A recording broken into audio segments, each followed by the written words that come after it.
Hello student, कैसे हो आप लोग। उम्मीद करता हूँ आप सब अच्छे होंगे। Welcome to our YouTube channel nursing वाला। नर्सिंग के इस ऑनलाइन प्लेटफॉर्म में आपका हार्दिक स्वागत है।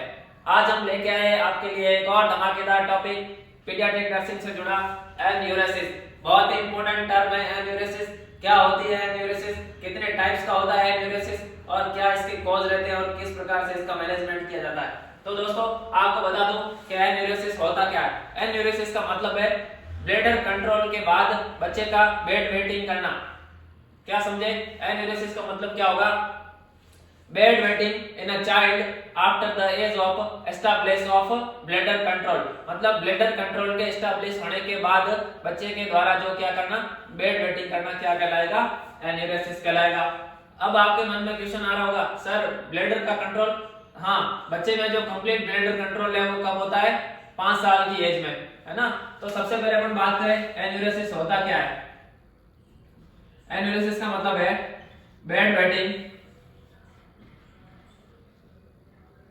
Bye the child after the age of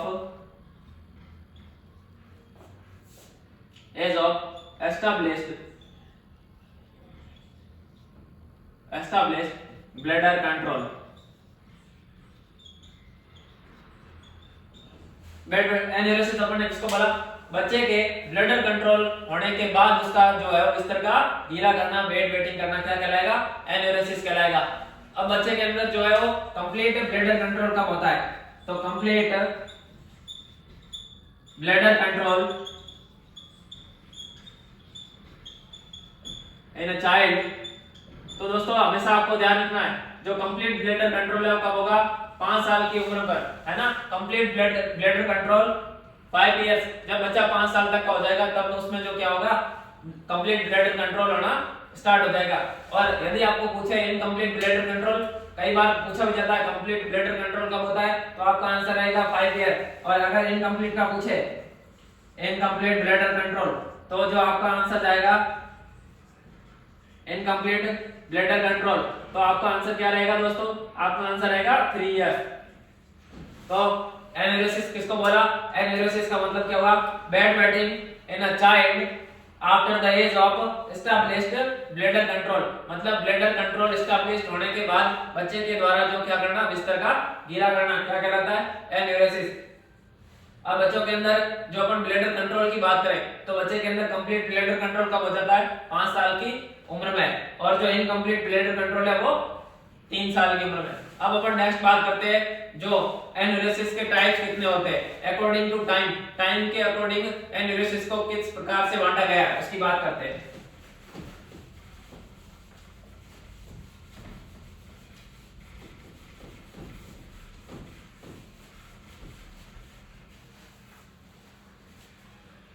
तो एन्यूरेसिस के टाइप अपन, तो सबसे पहला जो टाइप्स होगा उसको अपन बोलेंगे नॉक्चुरल। क्या होगा?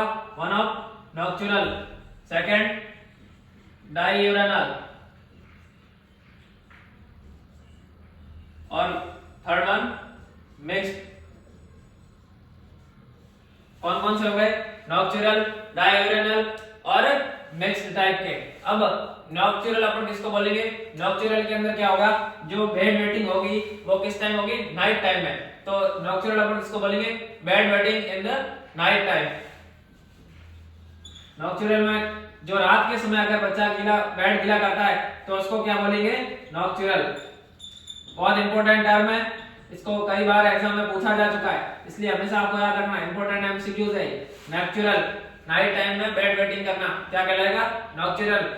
और डाययूरेनल का मतलब क्या होगा? जो बेड वेटिंग कब करेगा बच्चा? दिन के समय में। अगर दिन के समय में बेड वेटिंग कर रहा है, बिस्तर गीला कर रहा है, तो उसको क्या बोलेंगे? डाययूरेनल। और मिक्स्ड में क्या होगा? डे और नाइट दोनों में करेगा।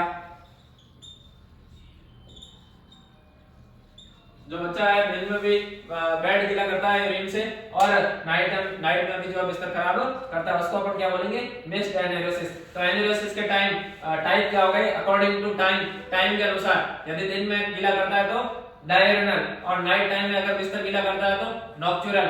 और अगर दिन और रात दोनों में करता है तो उसको क्या बोल दिया अपन ने, मिक्स्ड एन्यूरेसिस। जो नॉक्चुरल टर्म है ये बहुत ही इंपॉर्टेंट टर्म है, इसको हमेशा याद रखना है, bed wetting in night time.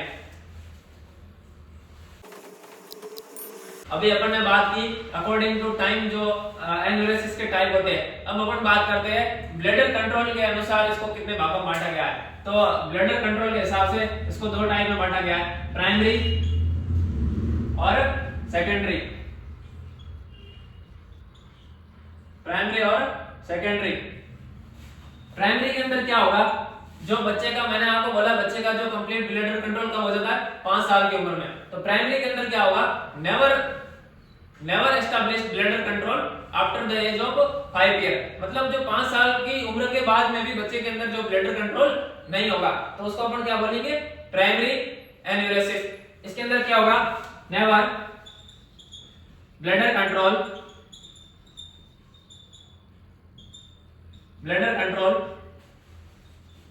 After established of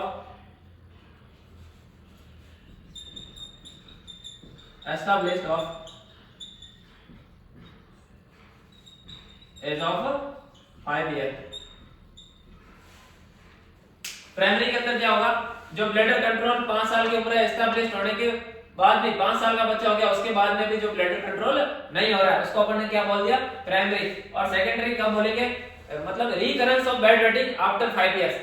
बच्चे के अंदर क्या हुआ, 5 साल की उम्र में ब्लडर कंट्रोल होना स्टार्ट तो हो गया, लेकिन कुछ समय बाद, थोड़ी देर मतलब कुछ टाइम के बाद में जो उसका क्या हो गया, वापस उसका जो बेड वेटिंग करना स्टार्ट कर दिया, मतलब recurrence of bed wetting. Secondary के अंदर क्या होगा, रिकरेंस ऑफ बेड वेटिंग। जो बेड वेटिंग करना वापस स्टार्ट हो जाएगा कब, after the age of bladder control. मतलब ब्लडर कंट्रोल की जो एज है वो होने के बाद में भी क्या हो गया, वापस से जो रिकरेंस ऑफ बेड वेटिंग हो गया। उसके बाद अपन बात करते हैं इसके क्या क्या कारण रह सकते हैं, एन्यूरेसिस के कौन कौन से कारण होते हैं या क्या क्या रिस्क फैक्टर होते हैं। तो अपन बात करें एन्यूरेसिस के रिस्क फैक्टर की, तो कौन कौन से रिस्क फैक्टर होते हैं। सबसे पहला होता है डिले न्यूरोमस्कुलर डेवलपमेंट। मतलब जो बच्चे का जो नर्वस सिस्टम है कंट्रोल जो करता है वो जो है डेवलप नहीं हो रहा है, मतलब डिले न्यूरोमस्कुलर डेवलपमेंट। जो यूरिन का कंट्रोल करना, जो ब्लडर के इंस्पेक्टर वगैरह जो कंट्रोल कहां से होते हैं, अपने नर्वस सिस्टम उसको कंट्रोल करता है। यदि नर्वस सिस्टम में डेवलप नहीं हो रहा है तो इनकंटिन्यूअस ऑफ यूरिन रह सकता है। तो एक तो मेन कारण तो ये हो गया। इसके अलावा और क्या हो सकता है, ब्लडर का ट्रॉमा हो रखा हो, है ना, ब्लडर पे किसी प्रकार का ट्रॉमा हो जाए, या इसके अलावा यदि बच्चे का या पेशेंट का जो है क्या एब्डोमिनल प्रेशर जो कैसा रहे, बढ़ा हुआ रहे, इंक्रीज एब्डोमिनल प्रेशर। और क्या कारण रह सकते हैं, फियरफुल सिचुएशन। यदि बच्चा जो है डरा हुआ रहे, है ना, डर उसको ज्यादा डराया जाए तो उस कंडीशन में भी क्या एन्यूरेसिस की जो कंडीशन डेवलप हो सकती है। क्या कारण रह सकता है, फियरफुल सिचुएशन। और एक्सेस एंजाइटी। यदि बच्चे के अंदर किसी प्रकार की जो एंजाइटी रह रही है, कौन सा एज ग्रुप होगा, 2 to 5 इयर्स के बच्चे, 2 से 5 साल के बच्चों के अंदर एंजाइटी की कंप्लेन है तो उनके अंदर जो क्या हो सकता है, एन्यूरेसिस की कंडीशन डेवलप हो सकती है, सिचुएशन डेवलप हो सकती है। तो अपन एन्यूरेसिस के रिस्क फैक्टर क्या क्या देखें, delay neuromuscular development, bladder trauma, increase abdominal pressure, fearful situation और एक्सेस एंजाइटी। अब अपन बात करते हैं जो एन्यूरेसिस है उसका मैनेजमेंट अपन किस प्रकार से करेंगे। मैनेजमेंट ऑफ एन्यूरेसिस, तो सबसे पहले आपको याद रखना चाहिए जो एन्यूरेसिस के बच्चे होंगे उनको क्या करेंगे, टीसीए ग्रुप की मेडिसिन देंगे। टीसीए क्या होता है, ट्राइसाइक्लिक एंटी डिप्रेसेंट। कौन से ग्रुप की देंगे, टीसीए ग्रुप की। तो कौन सी दवाई होती है जो इसका ड्रग ऑफ चॉइस होती है, आप कई बार क्वेश्चन पूछा जा चुका है, ड्रग ऑफ चॉइस एन्यूरेसिस। तो imipramine, most important MCQs, drug of choice enuresis की आपको अगर पूछे तो इमिप्रामाइन, इसका डोज कितना रहेगा, डोज रहेगा 1 to 2.25 mg पर किलो। ठीक है दोस्तों, इसके अलावा और क्या दे सकते हैं, डेस्मोप्रेसिन ड्रग दे सकते हैं, या जो बच्चे के अंदर क्या कर सकते हैं अपन साइकोलॉजिकल सपोर्ट कर सकते हैं, मोटिवेशनल थेरेपी उसको दे सकते हैं। इसके अलावा अलार्म मैट्रेस का यूज कर सकते हैं, यूज अलार्म मैट्रेस। अपन ने क्या देखा, एन्यूरेसिस। क्या होता है एन्यूरेसिस, बच्चे के ब्लडर कंट्रोल एस्टेब्लिश होने के बाद में भी उसके द्वारा क्या करना, बिस्तर को गीला करना, बेड वेटिंग करना, क्या कहलाता है, एन्यूरेसिस। कंप्लीट जो ब्लडर कंट्रोल कब हो जाता है, 5 साल की उम्र में। और अगर आपको इनकम्प्लीट ब्लडर कंट्रोल पूछे तो जो एज क्या रहेगी, 3 ईयर। उसके बाद अपन ने देखा एन्यूरेसिस के टाइप्स। तो अकॉर्डिंग टू टाइप्स अपन ने इसको कितने भागों में बांटा, 3 भागों में। सबसे पहले अपन ने बात की, यदि जो बच्चा नाइट के टाइम में बेड वेटिंग करता है, बिस्तर गीला करता है, तो उसको अपन ने क्या बोला, नॉक्चुरल एन्यूरेसिस। और यदि जो बच्चा है वो डे टाइम में बेड वेटिंग कर रहा है तो उसको अपन ने बोला डाययूरिनल। और यदि दिन और रात दोनों में करता है तो मिक्स्ड। उसके बाद अपन ने जो है ब्लडर कंट्रोल के आधार पर जो एनालिसिस को कितने भागों में बांटा, 2 भागों में। कौन कौन से, प्राइमरी और सेकेंडरी। प्राइमरी अपन ने किसको बोला, never developer of bladder control after the age of 5 year. मतलब बच्चा 5 साल का हो गया लेकिन उसके बाद में भी जो उसका ब्लडर कंट्रोल अभी तक एस्टैब्लिश नहीं हुआ। और दूसरा अपन बात करते हैं सेकेंडरी की। सेकेंडरी में अपन ने क्या बोला, जो recurrence of bed waiting after the establish of fully bladder control. मतलब जो फुली ब्लडर कंट्रोल एस्टैब्लिश हो गया है उसके बाद में भी बच्चा क्या कर रहा है, बेड वेटिंग कर रहा है, तो उसको अपन ने क्या बोला, सेकेंडरी। उसके बाद अपन ने बात की इसके रिस्क फैक्टर की। तो कौन कौन से रिस्क फैक्टर हो सकते हैं, तो सबसे पहले अपन ने देखा delay neuromuscular development, increase abdominal pressure, bladder trauma, fearful situation, या जो एक्सेस लेवल का जो एंजाइटी है, कौन से एज ग्रुप में, 2 से 5 साल तक के बच्चों में, तो उनमें जो क्या हो सकता है, एन्यूरेसिस की कंडीशन डेवलप हो सकती है। उसके बाद अपन बात करते हैं इसके मैनेजमेंट की। तो मैनेजमेंट में अपन ने देखा इसकी ड्रग ऑफ चॉइस क्या रहेगी। बहुत इंपॉर्टेंट एमसीक्यूज है एग्जाम के रिलेटेड पॉइंट ऑफ व्यू से।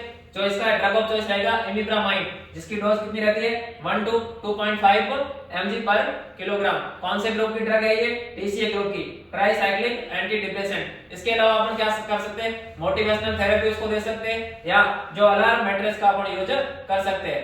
तो दोस्तों कमेंट बॉक्स में जरूर बताएं कैसी लगी आज की क्लास, और आपका कोई भी डाउट हो वो कमेंट जरूर करें, आपके हर डाउट को क्लियर करेंगे। इसलिए जुड़े रहिए हमारे पेज नर्सिंग वाला से। Thank you.